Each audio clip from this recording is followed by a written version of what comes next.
Rome is not built in a day. You must have heard this saying. It's been centuries since Rome's world dominance ended, but its culture is still influential today. Its philosophy, its words, and its architecture are still popular around the world. This was the superpower that, for the first time in history, laid the foundation of a modern army. It created the Senate system to run an empire. During its Republic period, it successfully ran a democracy for nearly 5 centuries. Many modern political terms like republic, dictator, senate, and veto are taken from Roman politics. At its peak, its population was so large that 1 out of every 5 people in the world was Roman. If we combine the periods of the Roman Kingdom, Republic, and Empire, Rome dominated for more than 2,000 years. How was this possible? And how did this superpower fall? Let's find out in today's video.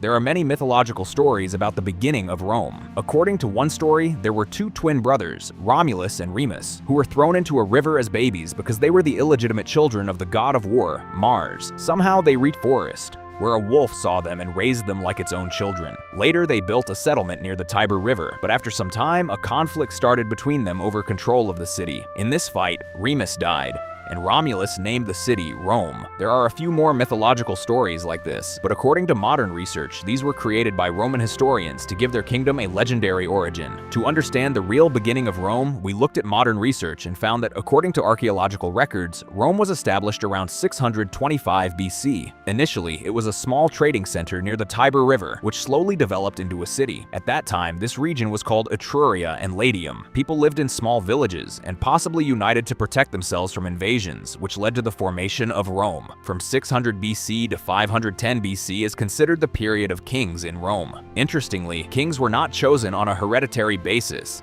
They were elected by a ruling body called the Senate. During this period, Rome had a total of 7 kings. The last king on this list was Lucius Tarquinius Superbus, also known as Tarquin the Proud. According to historians, he was a tyrant. Then an incident happened that changed the entire history of Rome. His son was accused of assaulting a noble woman named Lucretia. This news spread like fire across Rome, and protests started everywhere against the king. Finally, the people and nobles together removed him from power. With this, in 509 BC, the Roman Republic began. A government was formed called the Senate. The Senate was divided into 2 sections, patricians and plebeians. Patricians were rich and powerful families, while plebeians mostly represented the middle class. Together, they elected 2 leaders called consuls, but most of the power stayed with the patricians, and they often misused it. Because of this, conflicts between patricians and plebeians were common. During the Republic period, Rome expanded a lot. By 338 BC, Rome's territory had spread across the entire Italian peninsula. There were also many conflicts during this expansion. For example, in 390 BC, the neighboring kingdom of the Gauls attacked Rome and caused heavy destruction, but Rome rebuilt itself. After that, under the leadership of military leader Camillus, Rome captured most of Italy. From 264 BC to 146 BC, Rome again entered a period of war known as the Punic Wars. These wars were fought between Rome and Carthage, a powerful city-state located on the northern coast of Africa, around modern Tunisia. In total, 3 Punic Wars were fought. After the first 2 wars, Rome took control of the western Mediterranean, including Spain and the island of Sicily. During this time, Rome also defeated the legendary General Hannibal. Between 149 and 146 BC, the Third Punic War was fought. Rome defeated Carthage very brutally. After winning, Rome looted the city and then completely burned it down. According to Greek historian Appian, around 200,000 people died, and the remaining 50,000 were enslaved. After this, Rome expanded towards the east. It defeated the Kingdom of Macedonia, which was still powerful even 200 years after Alexander the Great's death. Rome's victories not only gave it new lands and wealth, but also influenced its culture. Greek architecture, religion, and art became part of Roman society. Greek philosophers' writings deeply influenced Roman thinking. By 100 BC, Rome had become a superpower, but as Rome grew bigger, problems also started. Political instability increased, and civil wars began. Leaders who spoke for the poor were often assassinated. Because of this, others became afraid to help the poor. Some leaders tried violent reforms, but they were also killed. The Republic became unstable, and civil wars increased. In such situations, dictators often rise. That's exactly what happened. Rome got its most famous dictator. The year was 58 BC. Rome appointed Julius Caesar as the governor and gave him the responsibility to conquer Gaul. Gaul included regions of modern France,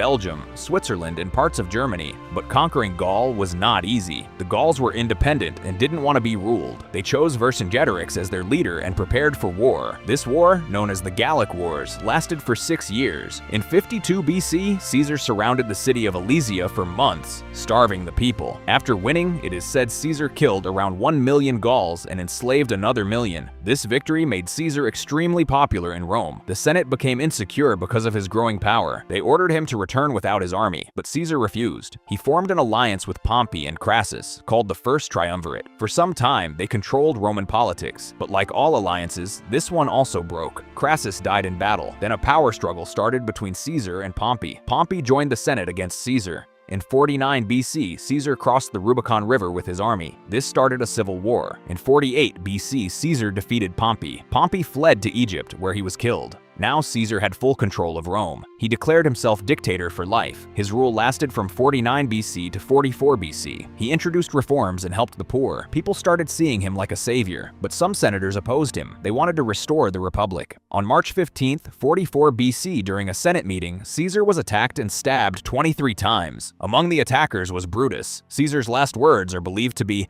"Et tu, Brute?" But instead of stability, his death led to more chaos and civil war. Here enters Caesar's grandnephew Octavian, whom Caesar had officially adopted. Octavian formed the Second Triumvirate with Caesar's close friend Mark Antony and Lepidus, and they declared war against the Senate. In 42 BC, at the Battle of Philippi, the three of them defeated the Senate and took control of power. After this, the control of the Western Roman Empire was given to Octavian, Mark Antony controlled the East, and Lepidus was given North Africa. But later, Octavian sidelined Lepidus and took most of the control into his own hands. For some years, Octavian and Mark Antony ruled Rome together, but this alliance also didn't last long. While Mark Antony was ruling the Eastern Roman Empire, he became close to Cleopatra, and soon they fell in love. Interestingly, Cleopatra had earlier been in a relationship with Caesar, and they even had a son. Hearing this, Octavian started feeling that Mark Antony was planning to increase his power by forming new alliances. Trust issues began between them, and Octavian started propaganda against Mark Antony, saying that Antony wanted to make Cleopatra the Queen of Rome and had forgotten Roman values.